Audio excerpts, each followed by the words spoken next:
When my husband died, I thought the storm had passed.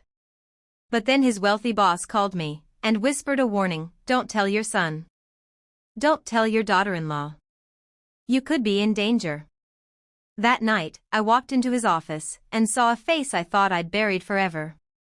A folder lay waiting, filled with secrets from Romania, debts written in blood, promises that never died. And inside, my name. Now, the truth is clear: my family is marked. My son is already entangled. And the only way to break free is to pay the debt. This is not just a story of grief. It's a story of betrayal, sacrifice, and a curse that spans generations. Welcome to The Shadow at the Door. Please hit that like button and subscribe. I'd love to know what country you are listening from. Drop a comment below and enjoy the listen.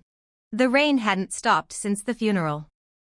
It drummed against the windows like a warning, like the world itself was unsettled. I sat in the living room, still in black, staring at the framed photo of my husband. His smile in that picture was the kind of smile that made people trust him. But trust had become a fragile thing in my house. The phone rang. I almost didn't answer. It was his boss, a man of wealth and power, with a voice that carried authority even through static. "I found something," he said. "Come to my office right now." I froze. His tone wasn't businesslike. It was urgent, almost fearful. "And don't tell your son or your daughter-in-law," he added, lowering his voice. "You could be in danger." Danger. The word lodged itself in my chest. By the time I reached his office, the city lights blurred through the rain-soaked windshield. My pulse was a drumbeat in my ears.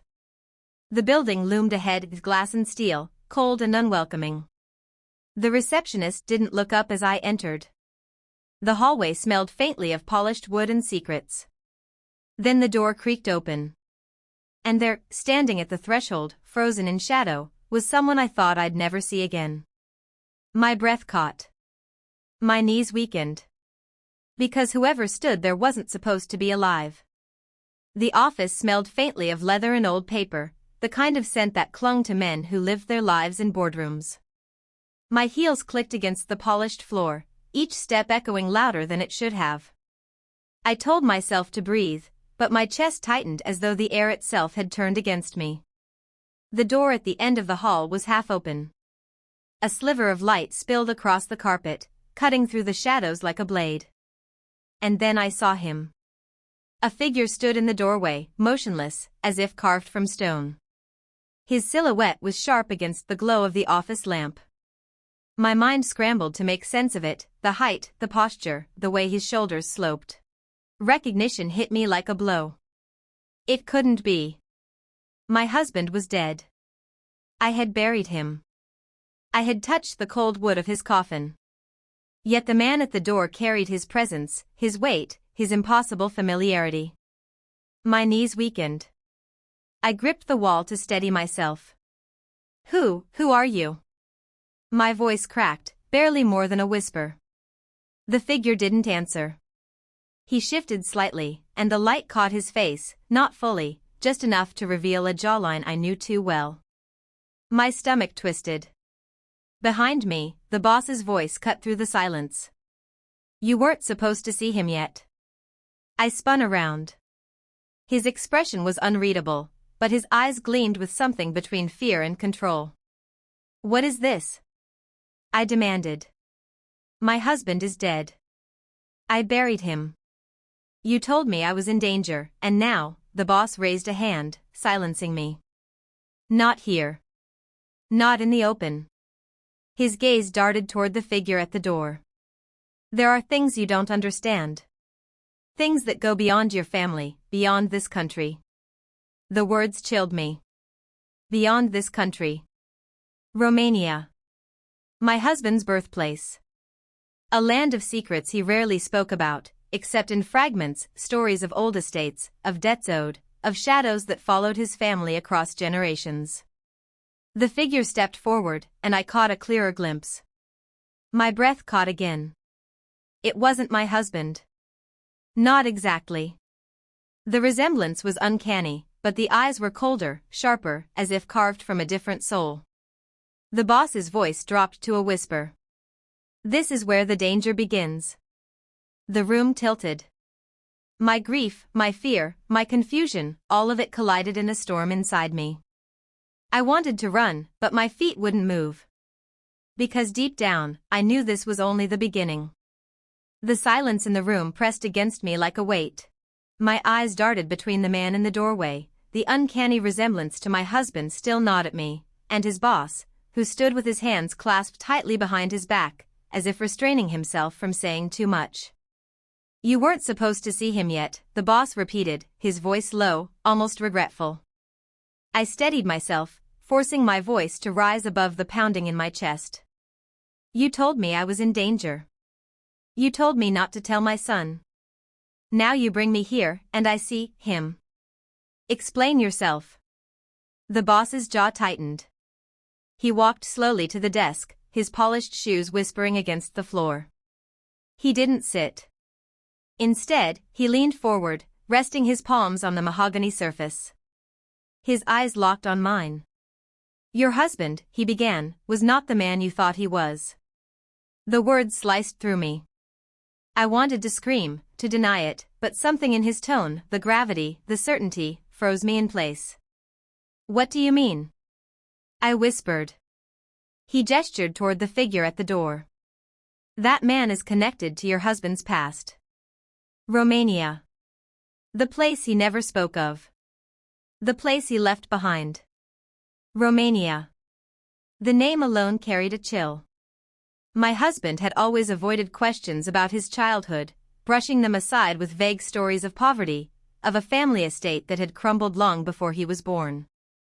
But there had been moments, fleeting shadows in his eyes, when I sensed there was more. The boss continued, his voice steady but urgent. There are debts. Old debts. Not financial, but blood debts. Your husband's family was entangled in something dangerous. Something that doesn't die with him. My stomach twisted. And you think I'm in danger because of this? He nodded. Because you are his widow. Because you carry his name. And because those who come for him will not care that he is gone. They will come for you. For your son. For anyone tied to him. The figure at the door finally spoke, his voice deep, accented, carrying the weight of another world. She shouldn't be here. I turned sharply toward him. Then tell me why I am. His eyes met mine, cold and unyielding. Because you need to understand what your husband left unfinished. The boss's hand trembled slightly as he reached into a drawer and pulled out a folder. He slid it across the desk toward me. The paper inside was yellowed, brittle, stamped with seals I didn't recognize. Names, dates, places, all written in Romanian. I touched the folder, my fingers brushing against the rough paper. A chill ran through me. What is this? I asked, the boss's voice dropped to a whisper. It's the beginning of the truth. And the reason you can't trust anyone, not even your own family. My breath caught. Not even my family. The words echoed in my mind, colliding with the memory of my son's warning at the wedding. Mom, I already knew, and it's worse than you think. The room seemed to close in around me. My husband's death was no longer the end of a story. It was the beginning of a war. The folder sat between us like a living thing. Its edges were frayed, its paper yellowed, its seal cracked but still clinging to the cover. I didn't want to touch it again. My fingers had brushed it once, and even that brief contact had sent a chill through me, as though the weight of generations had pressed against my skin. The boss's eyes never left mine. This is what your husband tried to bury, he said. But the past has a way of clawing itself back. I swallowed hard, my throat dry. What's inside?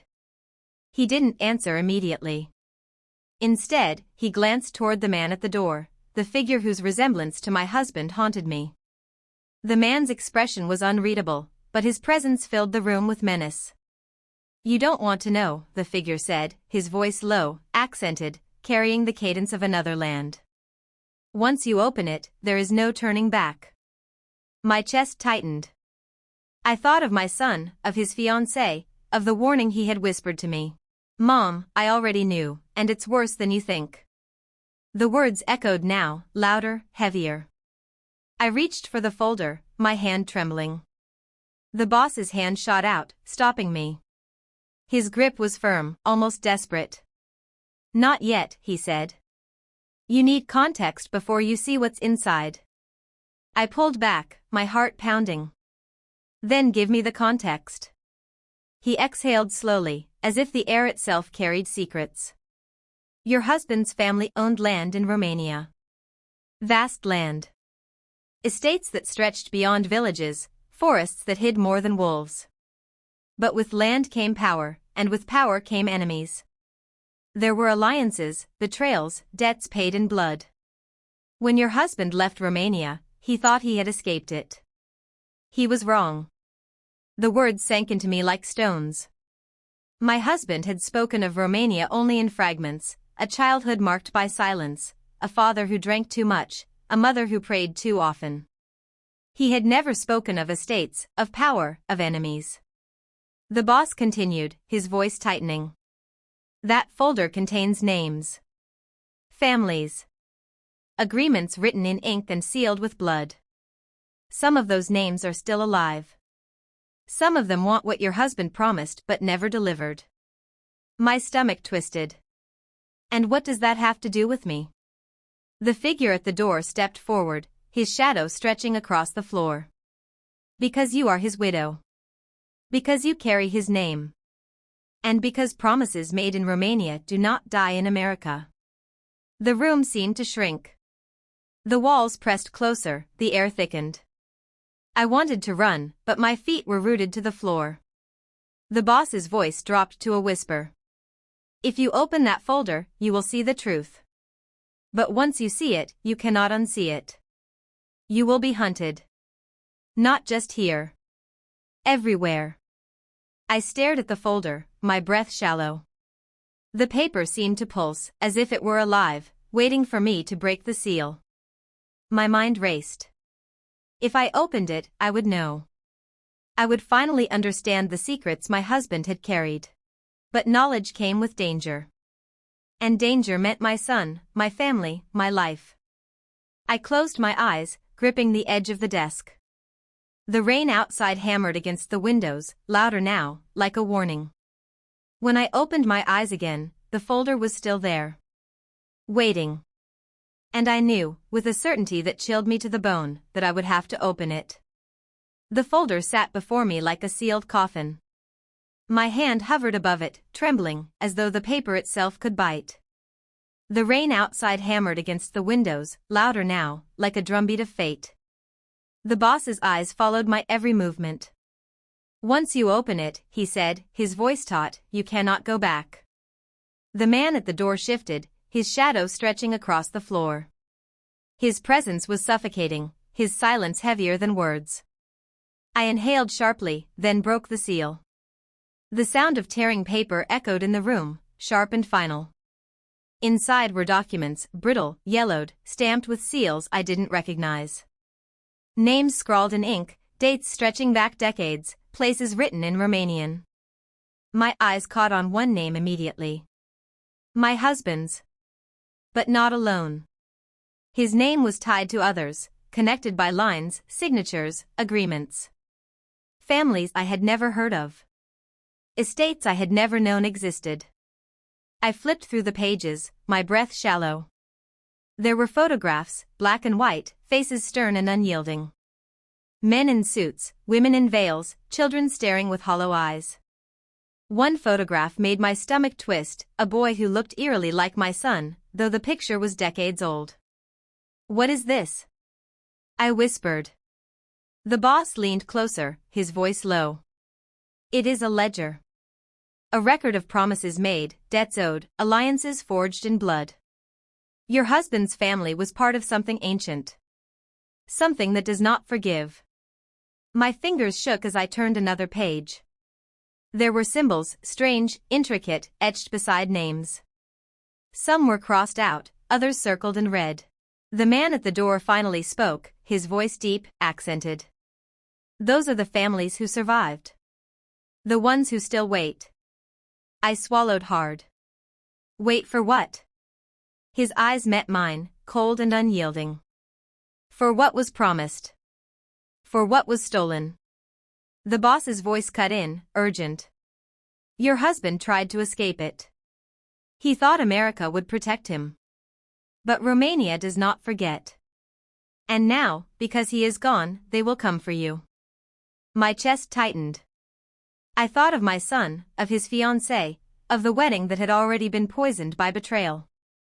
I thought of his warning, Mom, I already knew, and it's worse than you think. The folder trembled in my hands. I turned another page and froze. There, written in bold ink, was my name. Not my husband's. Mine. The room tilted. My vision blurred. My name was tied to a date, recent, too recent. And beside it, a single word scrawled in Romanian. I didn't understand it, but the boss's face paled when he saw it. What does it mean? I demanded, my voice breaking. He hesitated, then whispered, it means, you are the next debt. The folder lay open, its brittle pages whispering secrets older than my marriage, older than my grief. My name stared back at me in bold ink, tethered to a recent date. Beside it, a single word scrawled in Romanian. I didn't understand it, but the sight of it made my stomach twist. The letters were jagged, almost carved into the page, as if the writer had pressed too hard, leaving grooves in the paper. What does it mean? I demanded, my voice trembling. The boss hesitated. His eyes flicked toward the man at the door, as though seeking permission. The man's silence was heavy, his presence suffocating. Finally, the boss spoke, his voice low, careful. It means, marked. The word hung in the air like smoke. Marked? I repeated, my throat tightening. Marked for what? The man at the door stepped forward, his shadow stretching across the desk. His accent sharpened the edges of his words. Marked for collection. For payment. For a debt that was never settled. My knees weakened. I gripped the desk to steady myself. But I had nothing to do with this. My husband's past is not mine. The boss shook his head. In Romania, debts are not tied to individuals. They are tied to bloodlines, to names, to families. When your husband died, the debt did not vanish. It shifted. And now, it rests on you. The room tilted. My breath came shallow, ragged.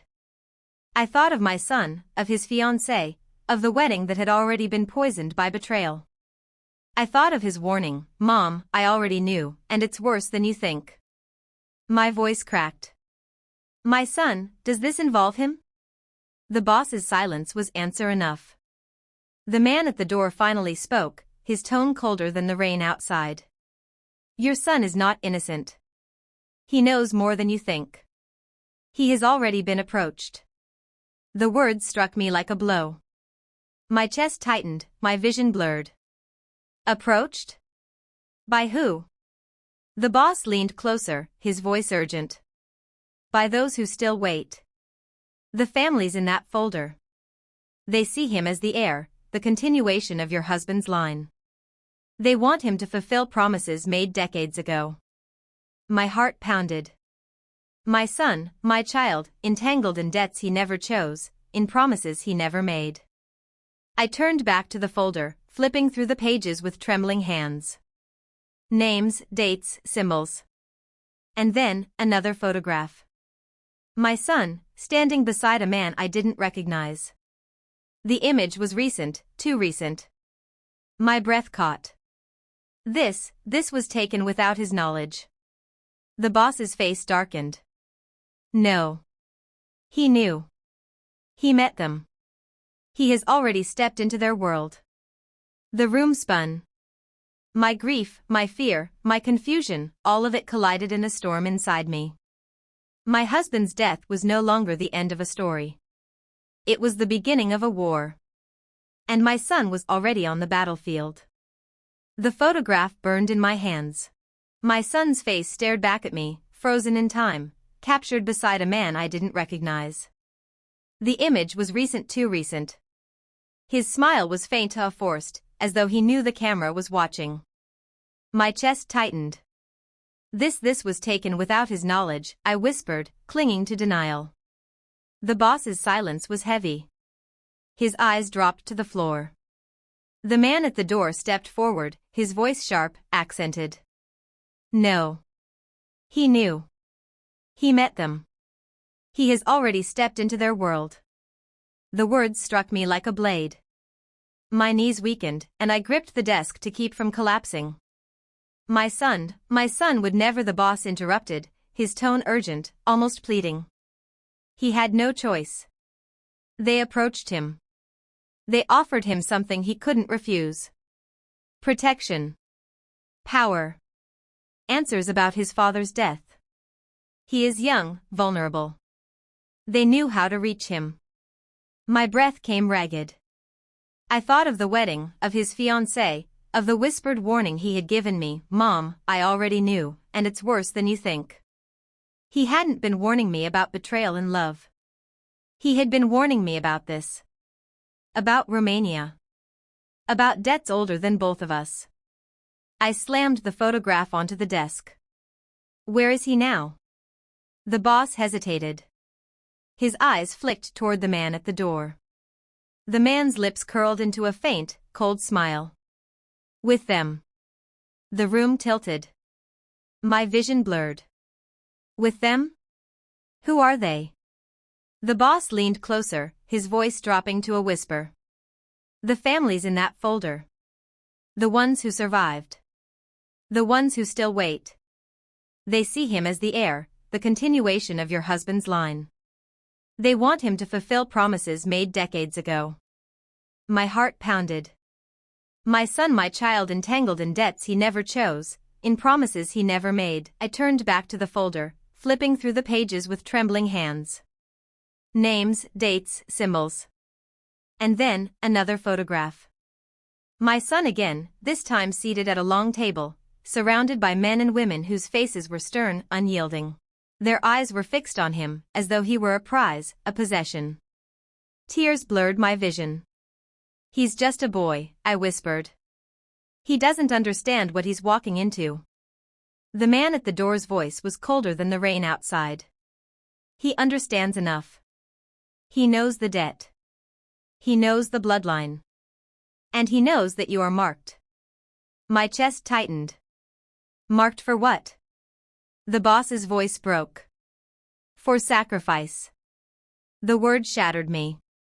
My knees buckled, and I sank into the chair, clutching the folder as though it could anchor me. My son had been pulled into a world I didn't understand, a world of shadows and debts, of promises written in blood. And now, I was the price. The photograph haunted me long after I left the office. It burned in my purse, its edges cutting into my thoughts with every step I took. My son's face, my child, my blood, captured beside strangers whose eyes carried the weight of centuries. He wasn't smiling. Not truly. His lips were curved, but his eyes were hollow, distant, as though he had already crossed into another world. By the time I reached home, the rain had slowed, but the storm inside me had not. My hands trembled as I unlocked the door. The house smelled faintly of coffee and damp wood, familiar scents that should have comforted me. Instead, they felt foreign, tainted. He was there, sitting at the kitchen table, his head bent over a glass of water. His fiancée hovered nearby, her eyes darting nervously between us. I froze in the doorway, clutching the photograph. Mom, he said softly, his voice carrying a weight I hadn't heard before.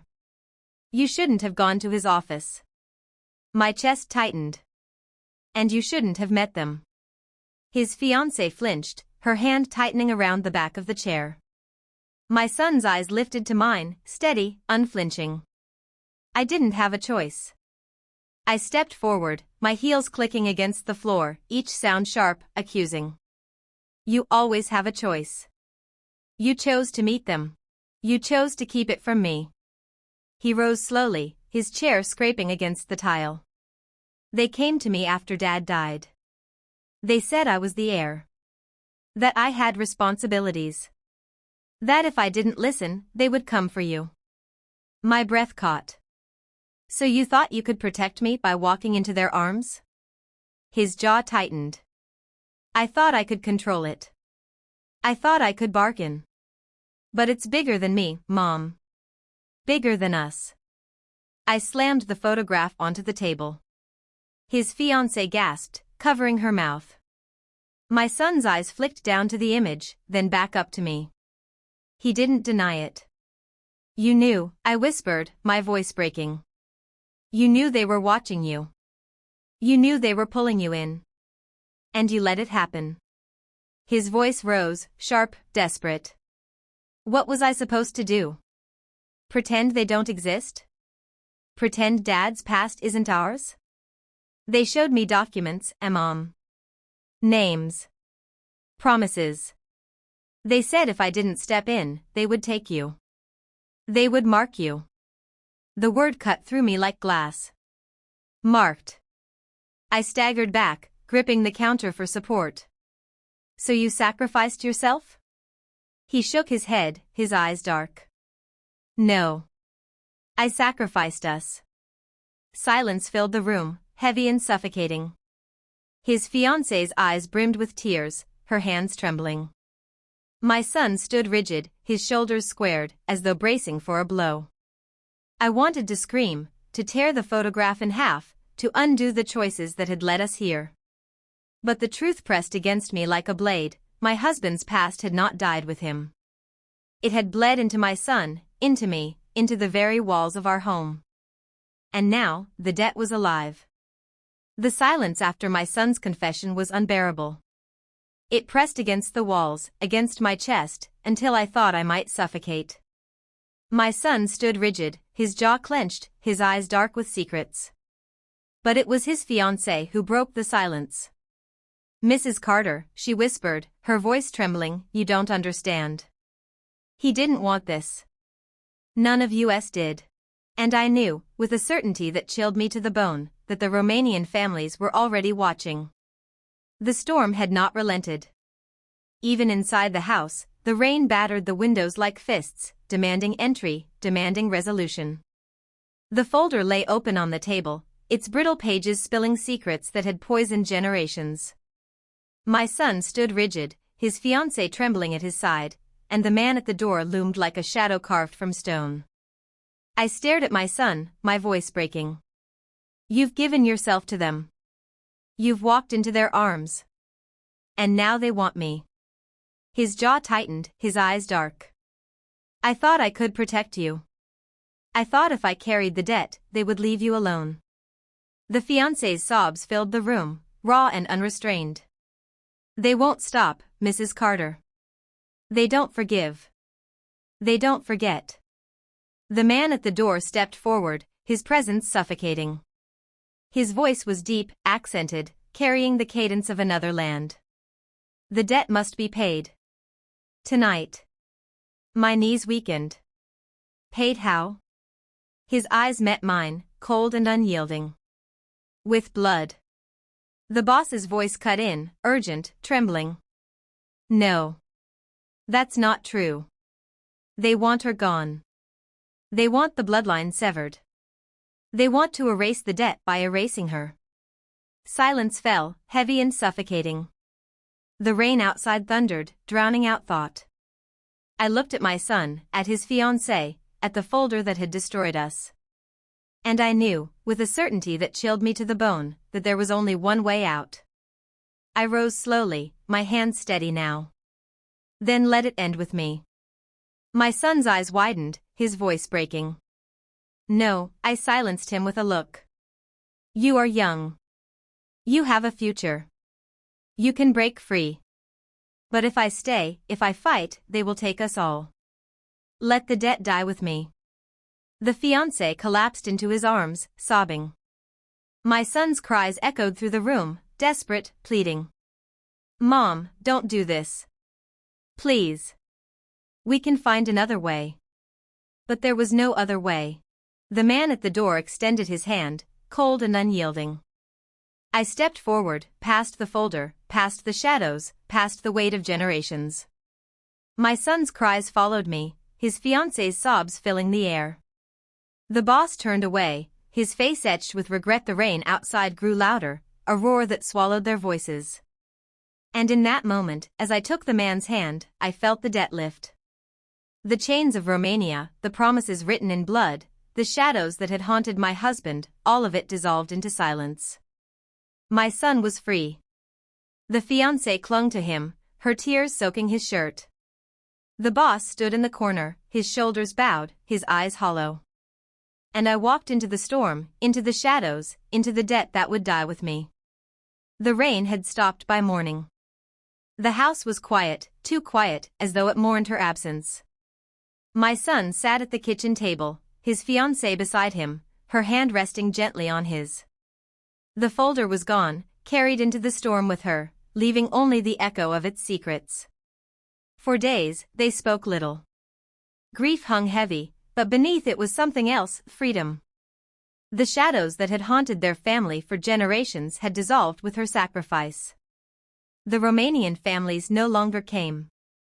The phone stopped ringing. The letters ceased. In time, they left the city. They built a life far from the storm, far from the debts of the past. Yet sometimes, when the rain fell hard against the windows, my son would pause, his eyes distant, remembering the night his mother walked into the shadows. And though the debt had died with her, the memory remained, a reminder of love, of sacrifice, of the price she paid so he could live.